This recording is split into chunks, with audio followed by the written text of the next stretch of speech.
ओम शांति। मुरली को सुनते हुए प्लीज़ सभी अपने आप को म्यूट करें। मुरली को सुनते हुए ऐसे विजुअलाइज करें, बीच बीच में अशरीरी स्थिति में स्थित हो जाए। फिर बीच बीच में ऐसे विजुअलाइज करना बाबा की किरणें मुझ पे बरस रही है। फिर बीच में ऐसे विजुअलाइज करना ब्रह्मा बाबा की भ्रिकुटी में शिव बाबा और ब्रह्मा बाबा दोनों कंबाइन, और उनसे उनकी वरदानी नैनों से इस मुरली की शक्ति मुझ आत्मा में भर रही है। इस विधि से मुरली को सुने।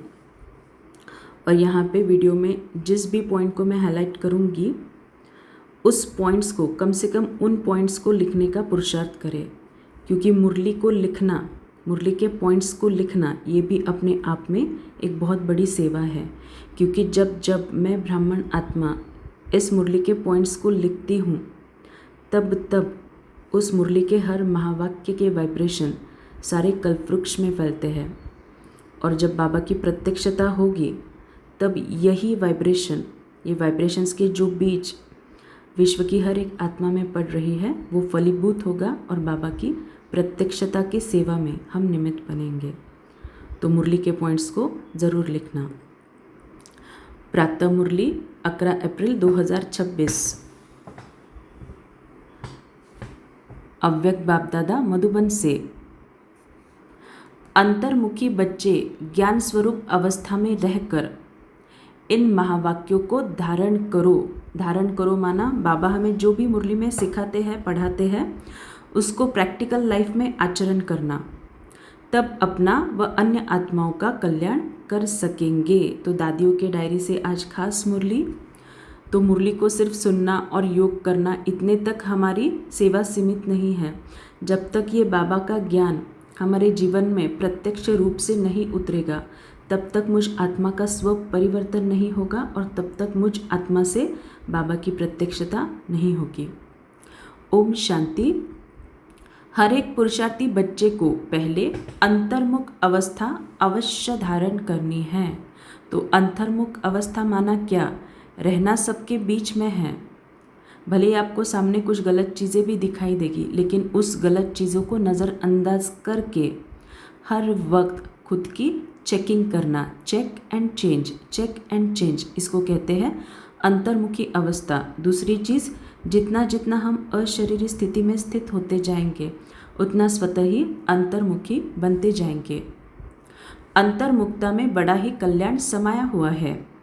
इस अवस्था से ही अचल, स्थिर, धैर्यवत, निर्मांचित इत्यादि दैवी गुणों की धारणा हो सकती है तथा संपूर्ण ज्ञानमय अवस्था प्राप्त हो सकती है। तो आज की मुरली को जितना हो सके उतना लिखना और प्रिंट करवा के लाना। इतनी बहुत सुंदर मुरली है।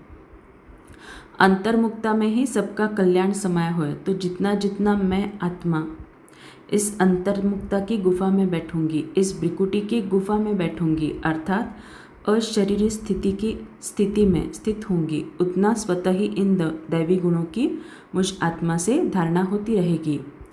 अंतर्मुख न होने के कारण वह संपूर्ण ज्ञान रूप अवस्था नहीं प्राप्त होती, क्योंकि जो भी कुछ महावाक्य सम्मुख सुने जाते हैं अगर उसकी गहराई में जाकर ग्रहण नहीं करते, सिर्फ उन महावाक्यों को सुनकर रिपीट कर देते हैं, तो वह महावाक्य वाक्य हो जाते हैं। तो जितना जितना मैं आत्मा इस अशरीरी स्थिति का यथार्थ रीति से अभ्यास करूँगी उतना स्वतः ही मुरली के हर महावाक्य का मैं आत्मा स्वरूप बनती जाऊँगी। क्योंकि इस मुरली को धारण किसको करना है? आत्मा को करना है। तो अगर मैं आत्मा खुद के स्वरूप में ही स्थित नहीं रहूँगी तो इस ज्ञान को धारण कैसे करूँगी? तो अशरीरी स्थिति का इतना महत्व है।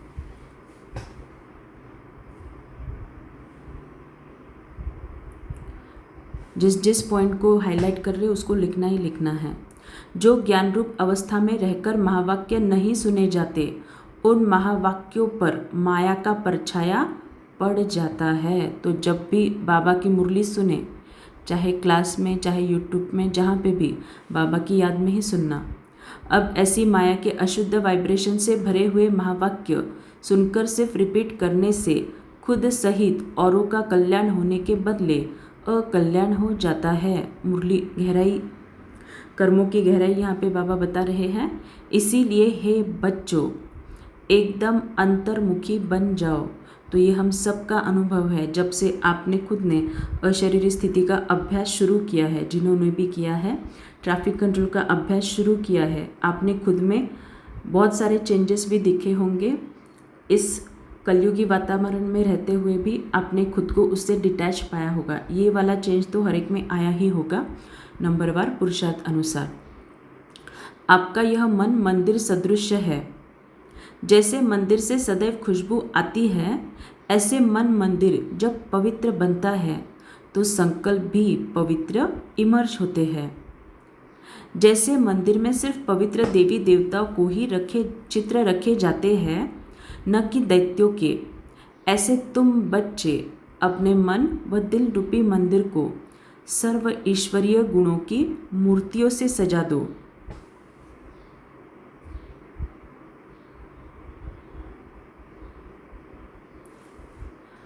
और वह गुण है निर्मोह, निर्लोभ, निर्भय, धैर्यवत, निरअहंकार इत्यादि, क्योंकि यह सब तुम्हारे ही दिव्य लक्षण हैं।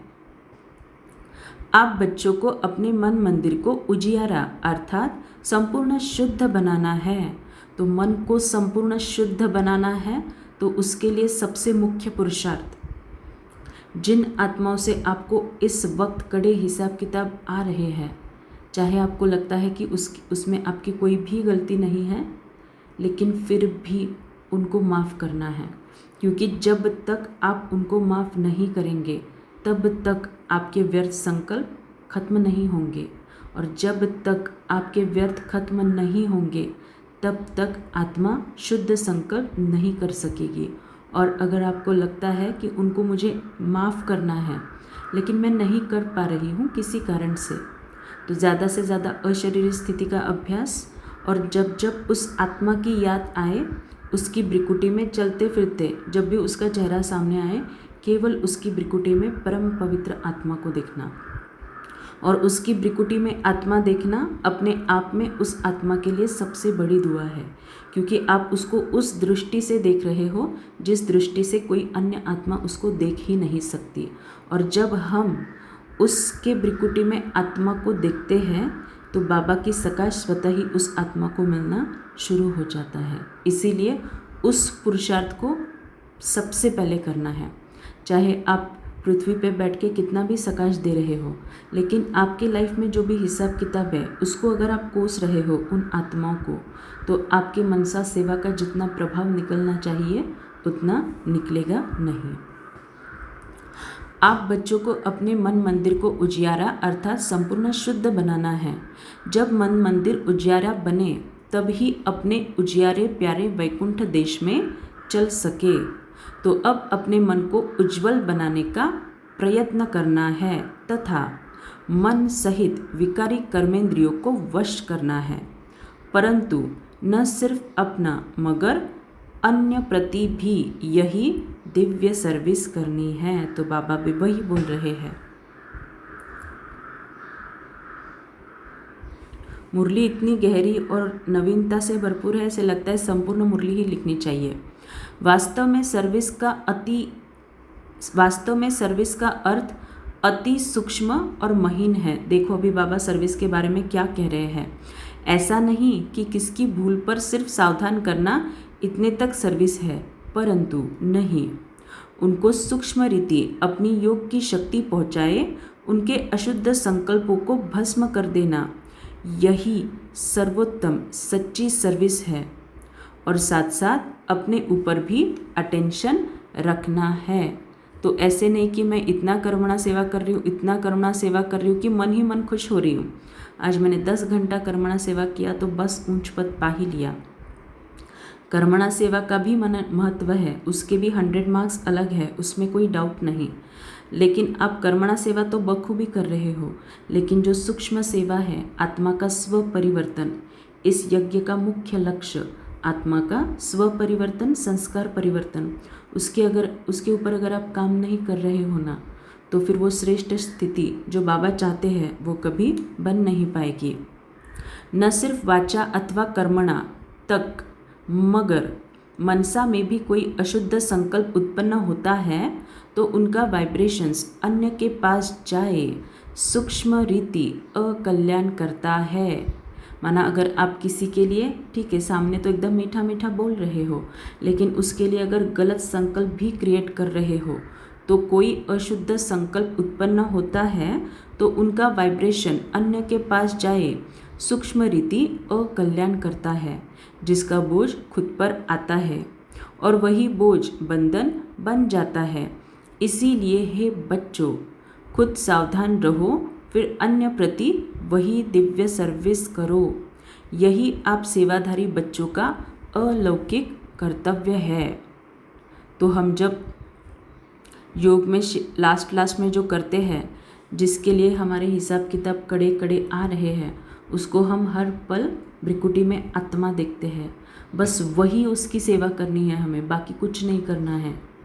क्योंकि अगर आप उसके लिए भी व्यर्थ संकल्प क्रिएट करोगे, जैसे बाबा ने यहाँ पे बोला है, उसके लिए अगर आप व्यर्थ क्रिएट कर रहे हो तो उसका अकल्याण कर रहे हो, उसको आप दुर्गति में ढकेल रहे हो, और फिर उसका भी बोझा, माना उसका भी फिर से हिसाब किताब बनेगा और फिर हिसाब किताब को चुकतू ही करते बैठना पड़ेगा।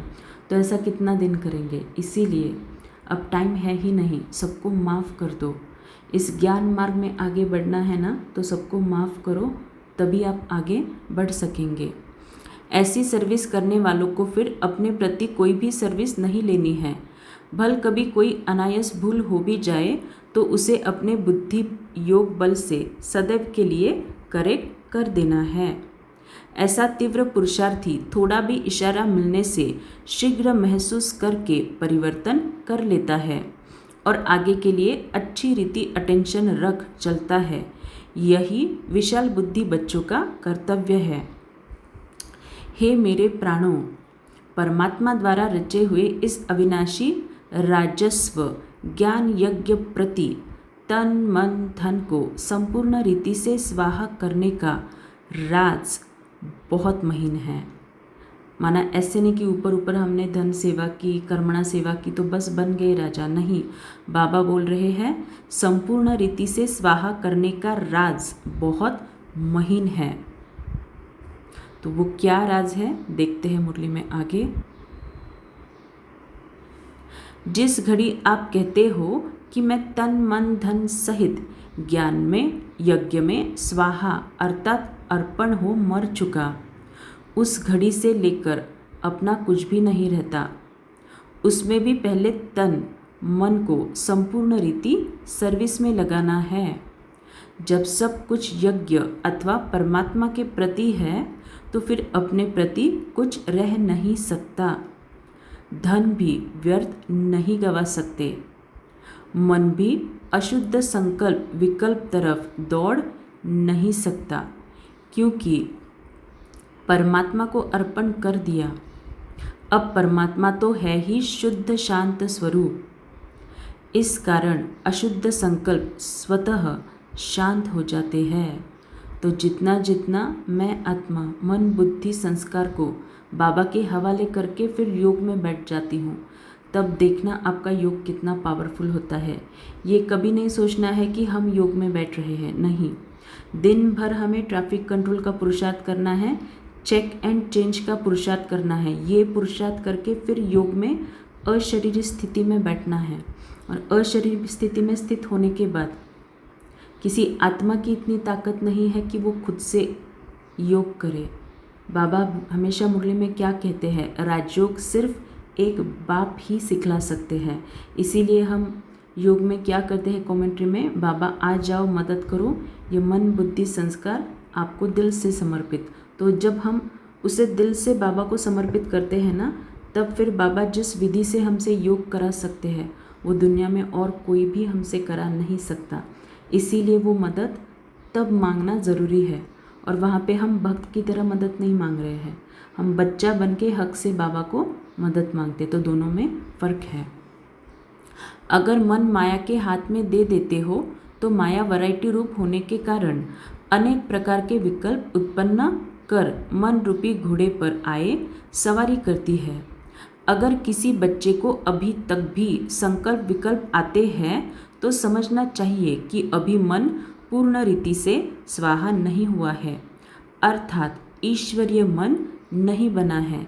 इसीलिए हे सर्वत्यागी बच्चों, इन गुह्य राजों को समझ कर्म करते साक्षी हो खुद को देख बहुत खबरदारी से चलना है।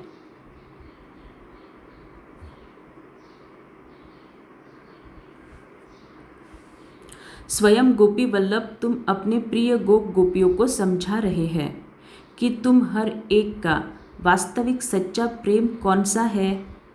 हे प्राणों, तुम्हें एक दो की प्रेम भरी सावधानी को स्वीकार करना है, क्योंकि जितना प्रिय फूल उतना ही श्रेष्ठ परवरिश। फूल को वैल्यूएबल बनाने अर्थ माली को कांटों से निकालना ही पड़ता है। वैसे तुम्हें भी जब कोई सावधानी देता है तो समझना चाहिए जैसे कि उसने मेरी परवरिश की, अर्थात मेरी सर्विस की। तो किसी ने मानो आपको कोई सलाह दी कि ज्ञान में अगर आप चल रहे हो तो ये ऐसे नहीं करो, ऐसे करो, आपकी यहाँ पे गलती हो रही है, तो उसको ईगो पे नहीं लेना है। बाबा बोल रहे ऐसे समझना है कि उस आत्मा ने मेरी सर्विस की, उस सर्विस अर्थात परवरिश को रिगार्ड देना है। यही संपूर्ण बनने की युक्ति है। यही ज्ञान सहित आंतरिक सच्चा प्रेम है। इस दिव्य प्रेम में एक दो के लिए बहुत रिगार्ड होना चाहिए। हर एक बात में पहले खुद को ही सावधान करना है।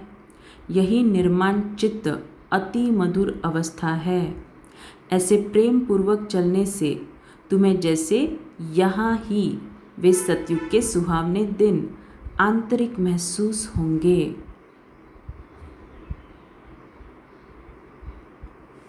वहाँ तो यह प्रेम नेचुरल रहता है, परंतु इस संगम के स्वीटेस्ट समय पर एक दो के लिए सर्विस करने का यह अति मीठा रमणीक प्रेम है। यही शुद्ध प्रेम जग में गाया हुआ है। तुम हर एक चैतन्य फूलों को हर दम हर्षित मुख हो रहना है, क्योंकि निश्चय बुद्धि होने के कारण तुम्हारी नस नस में संपूर्ण ईश्वरीय ताकत समाई हुई है। तो ये महावाक्य जो है, नस नस में ईश्वरीय ताकत समाई हुई है, ये 14 अप्रैल 2021 की मुरली में आया था और तब इतना मेरे मन में वो छप गया था। आप देखते हैं जब भी हम योग करते हैं तो वो मेरा मतलब ऑटोमेटिकली दिल से निकलता ही है। संपूर्ण ईश्वरीय शक्तियाँ मेरे नस नस में समाई हुई है। तो बाबा फिर से वही कह रहे हैं, तुम्हारी नस नस में संपूर्ण ईश्वरीय ताकत समाई हुई है। ऐसी आकर्षण शक्ति अपना दिव्य चमत्कार अवश्य निकालती है।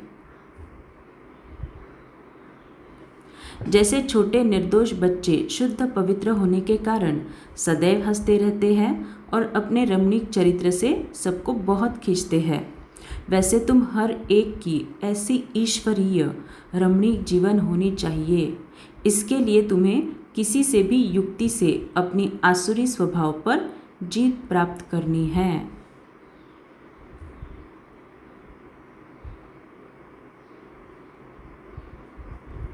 फिर से पढ़ते हैं, इसके लिए तुम्हें किसी भी युक्ति से अपनी आसुरी स्वभाव पर जीत प्राप्त करनी है।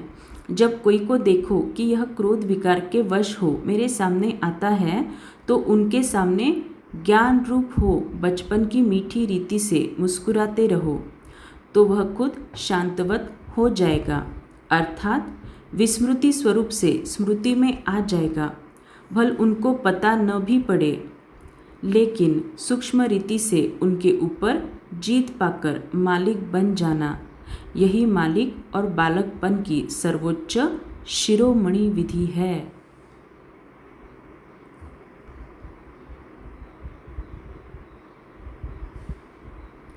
ईश्वर जैसे संपूर्ण ज्ञान रूप वैसे फिर संपूर्ण प्रेम रूप भी है। तो बाबा सिर्फ ज्ञान का सागर नहीं है, बाबा बोल रहे, बाबा प्रेम का सागर भी है और हम इसके अनुभवी हैं। ईश्वर में दोनों ही क्वालिटी समाई हुई है, परंतु फर्स्ट ज्ञान, सेकंड प्रेम। अगर कोई पहले ज्ञान रूप बनने बिगर सिर्फ प्रेम रूप बन जाता है तो वह प्रेम अशुद्ध खाते में ले जाता है। इसीलिए प्रेम को मर्ज कर पहले ज्ञान रूप बन भिन्न भिन्न रूपों में आई हुई माया पर जीत पाकर पीछे प्रेम रूप बनना है।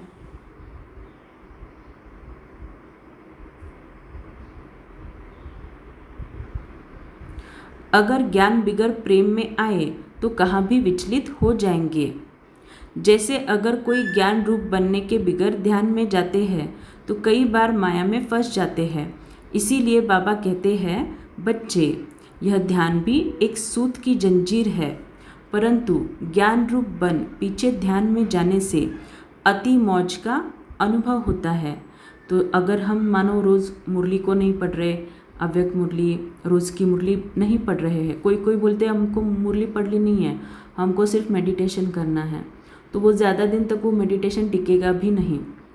जब तक आप हर रोज़ की मुरली प्लस हर रोज़ कम से कम एक अव्यक्त मुरली का प्रॉपर स्टडी नहीं करते, तब तक आप योग के पुरुषार्थ में आगे नहीं बढ़ सकते।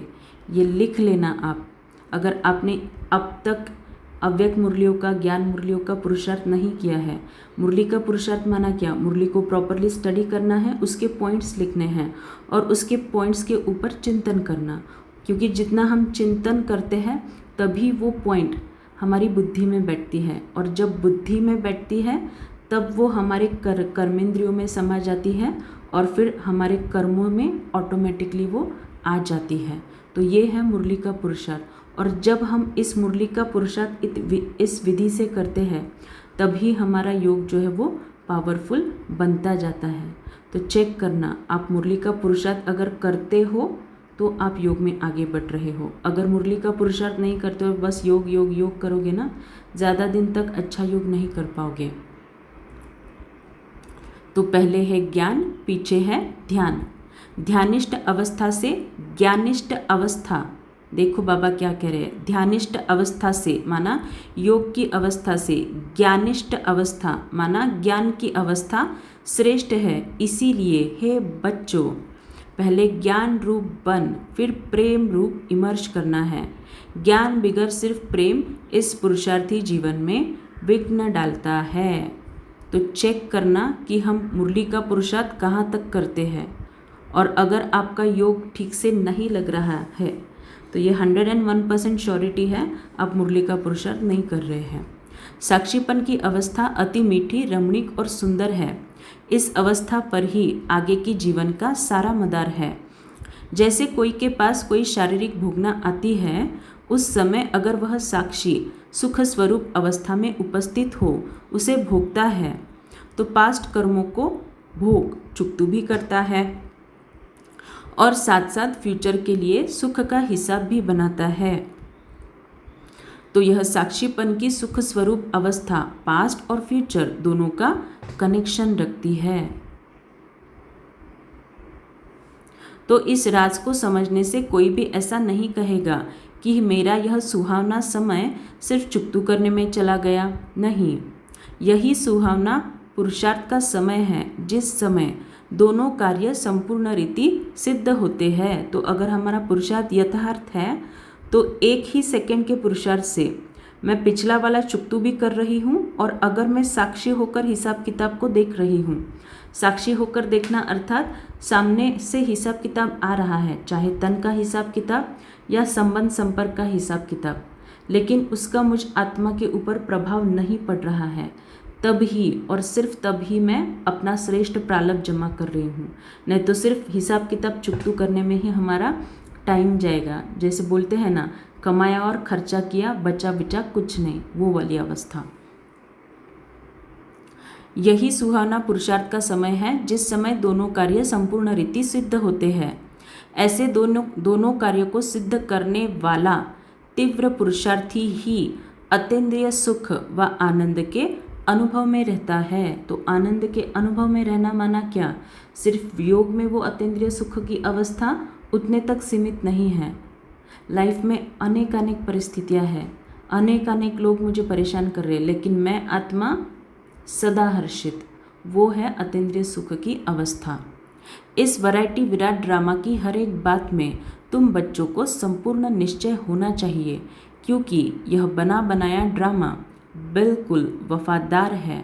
वफादार है माना हर एक आत्मा के साथ वो न्याय करता है। केवल हम बाबा के बच्चे हैं इसलिए हमारे खातिर वो किसी के साथ अन्याय नहीं करेगा। देखो, यह ड्रामा हर एक जीव प्राणी से उनका पार्ट पूर्ण रीति से बजवाता है। भल कोई रॉन्ग है, देखना सुनना इसको, भल कोई रॉन्ग है तो वह रॉन्ग पार्ट भी पूर्ण रीति से बजाता है। तो मैंने अगर पिछले जन्मों में किसी को बहुत दुख दे के आई हूँ और अभी वो सामने आ रही है आत्मा और मुझे बहुत ज़्यादा दुख दे रही है और मैं बाबा को बोल रही हूँ कि बाबा देखो ना, वो मेरे से बहुत बुरी तरीके से बिहेव करता है, उसको बोलो ना ठीक से बिहेव करने। बाबा कर्मों में इंटरफेयर नहीं करेगा। बाबा हमें उस परिस्थिति में अचल अडोल रहने की शक्ति दे देंगे, लेकिन केवल आपके कहने से सामने वाले का पार्ट चेंज नहीं करेंगे, क्योंकि हमने अगर बोके आया है वो बुरा कर्म तो वो हिसाब किताब सामने आएगा ही आएगा। फिर उसको चुकतू ज्ञान बल से और योग बल से मुझ आत्मा को करना है और इसी विधि से आत्मा की अचल अडोल स्थिति बनती है। यह भी ड्रामा की नूंद है। जब रॉन्ग और राइट दोनों ही प्लान में नूंदे हुए हैं तो फिर कोई बात में संशय उठाना यह ज्ञान नहीं है, क्योंकि हर एक एक्टर अपना अपना पार्ट बजा रहे हैं। जैसे बायोस्कोप में अनेक भिन्न भिन्न नाम रूपधारी एक्टर्स अपनी अपनी एक्टिंग करते हैं तो उनको देख किससे नफरत आवे और किसी से हर्षित होवे, ऐसा नहीं होता है। पता है कि यह एक खेल है जिसमें हर एक को अपना अपना गुड व बैड पार्ट मिला हुआ है। वैसे ही इस अनादि बने हुए बायोस्कोप को भी साक्षी हो एक रस अवस्था में हर्षित मुख हो देखते रहना है। तो कोई मेरे साथ कितना भी बुरा व्यवहार करे या कोई दूसरे किसी के साथ कितना भी बुरा व्यवहार करे, उस आत्मा को उसके अनादि पवित्र स्वरूप में देखना ही मुझ आत्मा का मुख्य पुरुषार्थ है। अगर इस एक पुरुषार्थ को हम बखूबी करते हैं ना, ध्यान से सुनना, अगर हर एक आत्मा को उसके अनादि परम पवित्र स्वरूप में देखने का आप पुरुषार्थ करते हो, चाहे उसने कितनी भी गलती किया हो, तो आप इस एक पुरुषार्थ से ही इस बात के ऊपर चिंतन करना, इस एक पुरुषार्थ से ही आप हर एक मुरली को बखूबी धारण कर रहे हो। तो वो कैसे धारण होता है उसके ऊपर चिंतन आप खुद करना। ये एक ही पुरुषार्थ हमें मुख्य करना है, हर एक आत्मा को उसके परम पवित्र स्वरूप में देखना, बस। बाकी पूरी मुरली, पूरी की मुरली अपने आप धारण हो जाएगी। संगठन में यह पॉइंट बहुत अच्छी रीति धारण करनी है। एक दो को ईश्वरीय रूप से देखना है। बाबा देखो क्या कह रहे हैं, एक दो को ईश्वरीय रूप से देखना है। एक मिनट मुझे अंडरलाइन करने दीजिए। महसूसता का ज्ञान उठाए सर्व ईश्वरीय गुणों की धारणा करनी है। अपने लक्ष्य स्वरूप की स्मृति से शांत चित्त, निर्माण चित्त, धैर्यवत, मिठास, शीतलता इत्यादि सर्व दैवी गुण इमर्ज करने हैं। तो अगर सभी दैवी गुण इमर्ज करने हैं ना, तो हर एक दैवी गुण के ऊपर काम करने की ज़रूरत भी नहीं है। एक तो अशरीरी स्थिति में हम स्थित होते तो वैसे भी हमारे सातों गुण ऑटोमेटिकली इमर्ज हो जाते हैं। फिर बाबा के साथ यथार्थ योग लगाते हैं तो इस मुरली को धारण करने की शक्ति मिलती है। फिर तीसरी बात, पूरी की पूरी मुरली एक एक महावाक्य को अलग अलग से धारण करने की ज़रूरत ही नहीं होती। कोई एक पॉइंट मुरली से उठा लो, उसी के ऊपर आप पुरुषार्थ करते रहो दिन भर, पूरी मुरली ऑटोमेटिकली धारण होती रहेगी। और जैसे अभी मैंने कहा, हर एक की भ्रिकुटी में परम पवित्र आत्मा को चाहे योग में या योग के बाद देखने का पुरुषार्थ करेंगे, हर एक मुरली आपकी धारण होती जाएगी। धैर्यवत अवस्था धारण करने का मुख्य फाउंडेशन है वेट एंड सी। हे मेरे प्रिय बच्चों, वेट अर्थात धैर्य धरना, सी अर्थात देखना। अपने दिल भीतर पहले धैर्यवत गुण धारण कर उसके बाद फिर बाहर में विराट ड्रामा को साक्षी हो देखना है।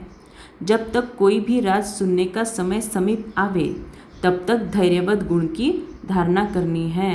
तो हमारी लाइफ में भी अगर कुछ चीज़ें नहीं हो रही है, हमें जैसे चाहिए वैसे नहीं हो रही है, या हम जिस समय उस चीज़ को होना चाहिए, उस बात को होना चाहिए तो नहीं हो रही है, तो बाबा बोल रहे कि धैर्यवत रखो, धैर्यवत का गुण धारण करो। जब समय आएगा अपने आप वो सीन इमर्ज हो जाएगा। समय आने पर उस धैर्यता के गुण से राज सुनने में कभी भी विचलित नहीं होंगे। इसीलिए है पुरुषार्थी प्राणों, जरा ठहरो और आगे बढ़कर राज देखते चलो। इस ही धैर्यवत अवस्था से सारा कर्तव्य संपूर्ण रीति से सिद्ध होता है। यह गुण निश्चय से बांधा हुआ है। ऐसे निश्चय बुद्धि साक्षी दृष्टा हो हर खेल को हर्षित चेहरे से देखते आंतरिक धैर्यवत और अड़ल चित्त रहते हैं। यही ज्ञान की परिपक्व अवस्था है।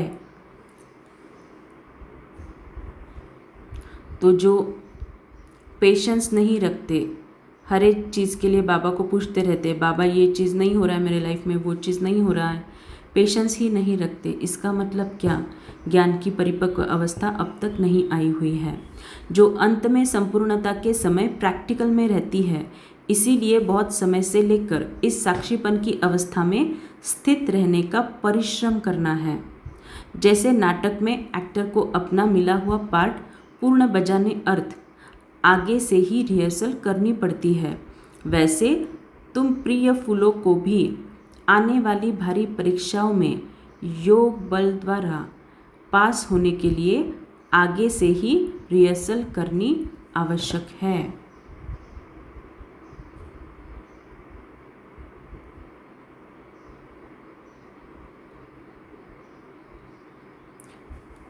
लेकिन बहुत समय से लेकर अगर यह पुरुषार्थ किया नहीं हुआ होगा तो उस समय घबराहट में फेल हो जाएंगे।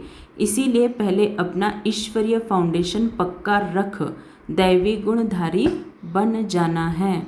तो बाबा का दैवी गुण के लिए एक बहुत ब्यूटीफुल महावाक्य है, किसी की निंदा नहीं करना माना दैवी गुण धारण करना।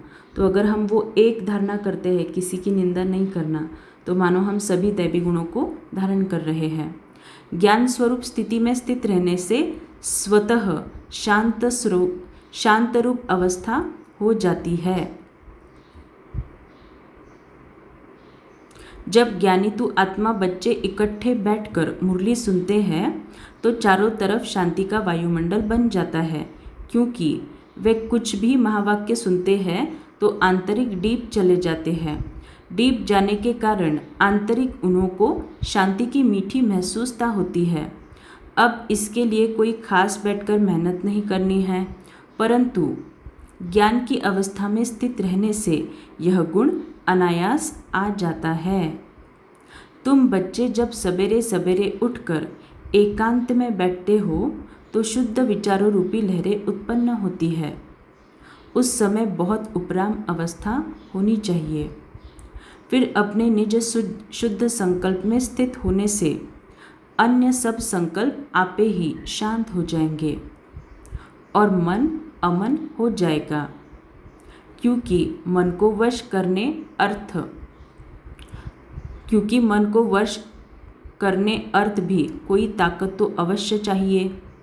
इसीलिए पहले अपने लक्ष्य स्वरूप के शुद्ध संकल्प को धारण करो। जब आंतरिक बुद्धि योग कायदे प्रमाण होगा, अंडरलाइन, जब आंतरिक बुद्धि योग कायदे प्रमाण होगा तो तुम्हारी यह निर्संकल्प अवस्था स्वतः हो जाएगी। फिर से पढ़ते हैं और उसका डिटेल में देखते हैं। जब आंतरिक बुद्धि योग कायदे प्रमाण होगा, तो बुद्धि योग के लिए बाबा ने क्या श्रीमत दी है, क्या कायदा दिया है? आत्मा समझ बाप को याद करो। आप खुद को आत्मा समझते ही नहीं, आत्मा स्वरूप में स्थित ही नहीं होते और चले जाते डायरेक्ट परम धाम, तो वहाँ पे एक सेकंड भी नहीं टिक सकेंगे। तो जब आंतरिक बुद्धि योग कायदे प्रमाण होगा तो तुम्हारी यह निर्संकल्प अवस्था स्वतः हो जाएगी। अच्छा, मीठे मीठे ज्ञान गुलजारी, ज्ञान सितारों प्रति याद प्यार, गुड मॉर्निंग और नमस्ते। धारणा, हम रूहानी बच्चों की रूहानी माता पिता बाप दादा को याद प्यार, गुड मॉर्निंग और नमस्ते। धारणा के लिए मुख्य सार, अपने लक्ष्य स्वरूप की स्मृति से शांत चित, निर्माण चित, धैर्यवत, मिठास, शीतलता आदि सर्व दैवी गुणों की धारणा करने हैं। आदि सर्व दैवी गुण धारण करने हैं। तो इन सभी दैवी गुणों को धारण करने के लिए एक ही दैवी गुण, hear no evil, see no evil, talk no evil. निश्चय बुद्धि साक्षी दृष्टा हो, इस खेल को हर्षित चेहरे से देखते आंतरिक धैर्यवंत और अडोल चित्त रहना है। बहुत समय से लेकर इस साक्षीपन की अवस्था में स्थित रहने का पुरुषार्थ करना है। तो बाबा पुरुषार्थ के लिए बहुत सारे पॉइंट्स बताते हैं, लेकिन बाबा ये भी बोलते हैं कि सारे ज्ञान का सार है बिंदु।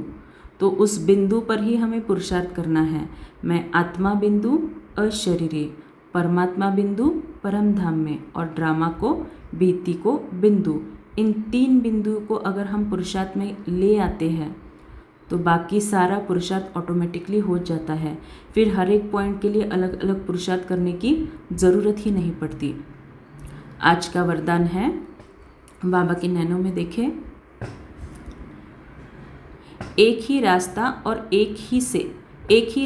और एक से रिश्ता रखने वाले संपूर्ण फरिश्ता भव। एक ही रास्ता और एक से रिश्ता रखने वाले संपूर्ण फरिश्ता भव।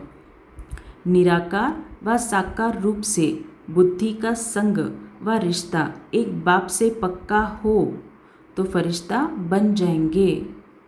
जिनके सर्व संबंध व सर्व रिश्ते एक के साथ है वही सदा फरिश्ते हैं। अंडरलाइन। तो जितना हम बाबा के साथ सभी संबंधों से यथार्थ योग करेंगे उतना उन संबंधों की पवित्रता मुझ आत्मा में भरती जाएगी, और उस संबंध से 84 जन्मों में मैं जिन आत्माओं के साथ मैंने पार्ट प्ले किया उन सभी आत्माओं को भी वो उस संबंध की पवित्रता की शक्ति ऑटोमेटिकली मिलती जाएगी, और मेरे उस आत्माओं के साथ सभी हिसाब किताब ऑटोमेटिकली चुकता हो जाएंगे। ये ड्रामा का और इस योग का बहुत सूक्ष्म राज है, और अगर इसे आप यथार्थ रीति से करते हो तो सेकंड में हाई जंप। फिर से पढ़ते हैं, जिनके सर्व संबंध व सर्व रिश्ते एक के साथ है वही सदा फरिश्ते हैं।